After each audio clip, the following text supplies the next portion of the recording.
Hi friends, எல்லாருக்கும் வணக்கம். Welcome back to my channel. இன்றைக்கி வந்து நம்ம பொங்கல் vlog தான் பார்க்க போகிறோம். பொங்கல் vlogல வந்து நான் ஃபர்ஸ்ட் நாள் தான் க்ளீனிங்கே ஸ்டார்ட் பண்ணேன், ஒரு நாள் முன்னாடி. ஸோ அதுக்கப்புறம் பொங்கல் கூடவே மாட்டுப் பொங்கல் செலிப்ரேஷனும் வந்து இன்க்ளூட் பண்ணியிருக்கிறேன்.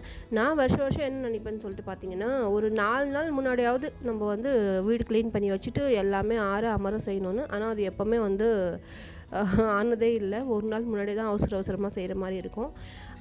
இந்த பெட்டு க்ளீன் பண்ணுறதுக்கு பார்த்தீங்கன்னா, இது வந்து லெதர் தான். சரி, சோப்லாம் போட்டு க்ளீன் பண்ண இப்போ டைம் இல்லை. இந்த தின்னர் இருக்குது இல்லையா, அது வச்சு கொஞ்சம் க்ளீன் பண்ணி பார்க்கலான்னு சொல்லிட்டு பார்த்தேன். அது வந்து ரொம்ப ப்ரெஷர் போடுற மாதிரி இருக்குது. கை வலியே வந்துடுச்சு. க்ளீன் ஆகுது, ஆனால் வந்து ரொம்ப டைம் எடுக்கிற மாதிரி இருந்துச்சு. சரி, அப்புறம் பார்த்துக்கலான்னு விட்டுட்டேன். மற்ற வீடெல்லாம் வந்து அப்பப்போ டஸ்ட் பண்ணிட்டு தான் இருப்பேன். ஆனால் இந்த ஃபேன் மட்டும் கவனிக்காமல் விட்டுட்டேன். ஏன்னா இது வாங்கும்போது anti dust fan, dust attract பண்ணாதுன்னாங்க. அவங்க மாற்றி சொல்லிட்டாங்கன்னு நினைக்கிறேன். மொத்த வீட்டில் இருக்கிற டஸ்ட்டுமே அதுதான் அட்ராக்ட் பண்ணி வச்சுருக்குது. அதுக்கப்புறம் சரின்னு சொல்லிவிட்டு அதெல்லாம் க்ளீன் பண்ணிவிட்டு கொஞ்சம் லாஸ்ட்டாக கோலின் போட்டு தொடச்சேன். ரொம்ப பளிச்சுன்னு ஆயிடுச்சு. அது கிளிப் எடுக்க மறந்துட்டேன். அதுக்கப்புறம் ஹால் பார்த்திங்கன்னா, ஃபஸ்ட்டு வந்து நான் முந்தா நாளே க்ளீன் பண்ணி வச்சிட்டேன். நெக்ஸ்ட்டு போகி இன்றைக்கி தான் மற்ற பெட்ரூம்லாம் க்ளீன் பண்ணிகிட்டு இருந்தேன். ஹால் பார்த்திங்கன்னா தெரியும், நல்லா வந்து சோப்லாம் போட்டு கழுவி க்ளீன் பண்ணி வச்சுட்டு.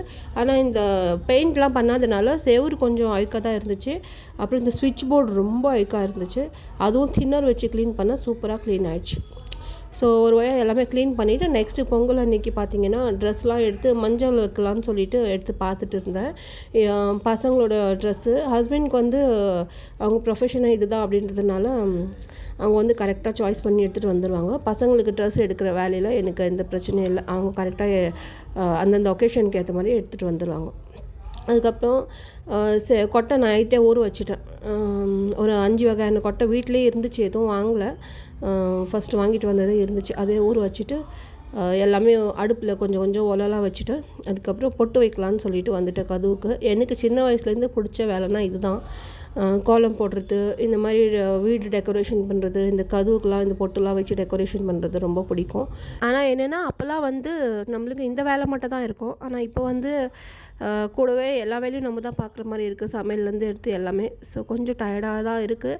ஆனாலும் நம்ம பிடிச்சி செய்கிறதுனால ஒன்றும் ஃபீல் ஆகாது.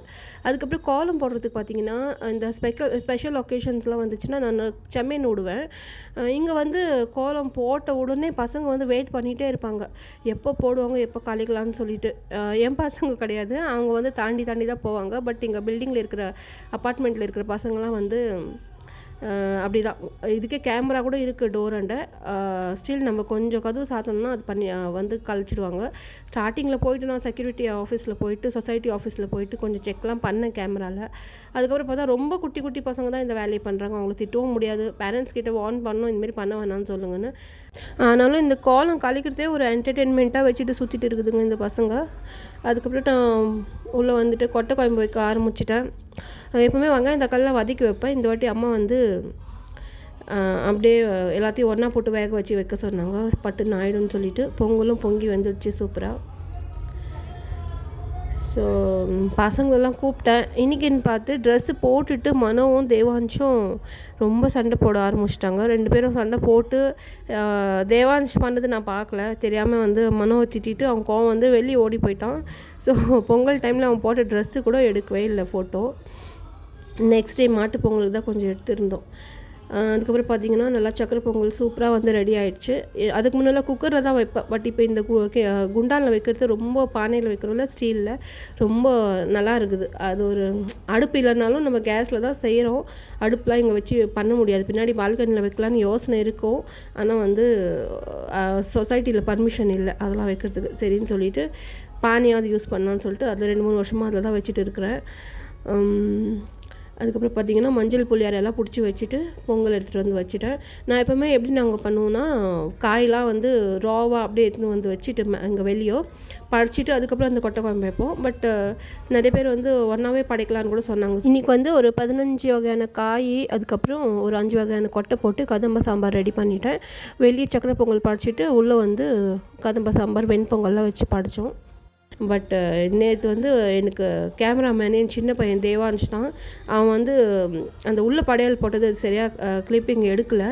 வீடியோ எடுத்துகிட்டு தான் இருந்தான். ஆனால் அப்புறம் எடிட் பண்ண சொல்ல பார்த்தா ரெக்கார்டே காணும் அதெல்லாம். அப்புறம் இந்த கரும்பு கட்டுறது தான் பெரிய வேலையாக இருந்துச்சு. மண்ணாக இருந்தால் நெட்டு வைக்கலாம் உள்ளோ. ஆனால் வந்து 3 கரும்பாக இருந்தால் கூட ஒன்றா சேர்த்து கட்டலாம். ஆனால் ஒரே கரும்பு எப்படி கட்டுறதுன்னு தெரியாமல் லாஸ்ட்டாக அந்த கொடிக்கால் இருக்கும் இல்லையா, நம்ம துணி காய போடுறது, அதிலே வந்து கட்டி மேனேஜ் பண்ணி அதுக்கப்புறம் சக்கரை பொங்கல்லாம் வச்சு படைச்சாச்சு. நெக்ஸ்ட் டே மாட்டு பொங்கலுக்கு வடை பாயாசம் அதெல்லாம் வந்து செஞ்சு வைப்போம். அதுக்கப்புறம் துணிமணி புதுசாக எடுத்து வச்சு நடுவீட்டாண்டை வச்சு படைச்சி அது வந்து கட்டுற பழக்கம் இருக்குது. ஸோ ஃபஸ்ட்டு வந்து நான் எப்போவுமே சாமிக்கு படையல் போடுறதா இருந்தால் ஃபஸ்ட்டு செய்கிற டிஷ் வந்து பாயாசம் தான். சீக்கிரமாகவும் ஆகிடும், ஒரு டிஷ்ஷு செஞ்சு ஆயிடுச்சுன்ற திருப்தியும் இருக்கும். ப்ளஸ் கொஞ்சம் ஸ்வீட்டோடு ஆரம்பிக்கலான்னு சொல்லிவிட்டு அதுக்கப்புறம் ரைஸ் வச்சுட்டேன்.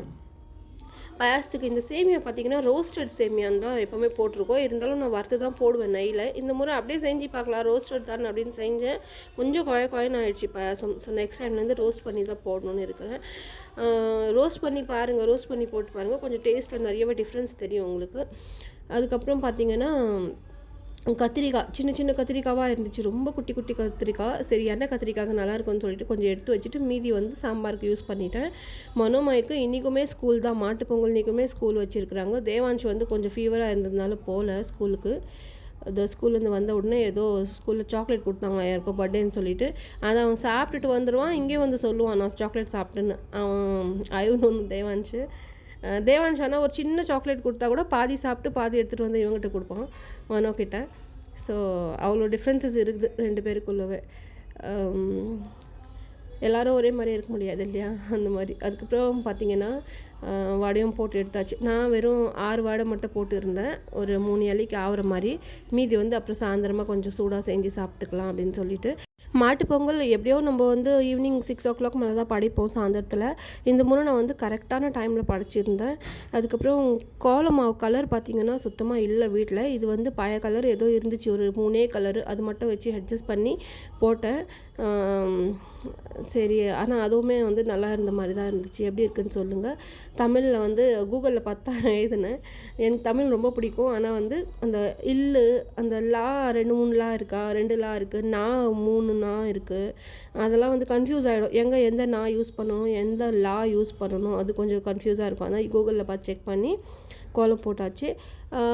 இப்போ வந்து புடவை வந்து ரொம்ப சிம்பிளாக தான் எடுத்திருந்தேன். ஏன்னா வந்து 4-5 புடவை கட்டாமல் அப்படியே இருக்குது, யூஸே பண்ணுறதில்ல. நம்ம எங்கே போகிறோம் வரோம் அவ்வளோவா வந்து ஏதாவது எப்போயாச்சும் ஒரு ஃபங்க்ஷனுக்கு போனால் தான் உண்டு. மற்ற நேரம் எப்போவுமே ட்ரெஸ்ஸு தானே. ஸோ வந்து சிம்பிளாக ஒரு 550 தான், 550 rupees தான் அதுக்கு அந்த புடவை சிம்பிளாக எடுத்துகிட்டு வந்து சரி படைக்கிறதுக்கு வேணுமேன்னு சொல்லிவிட்டு இந்த மாதிரி கொசுவி தான் வைக்கணும் புடவை.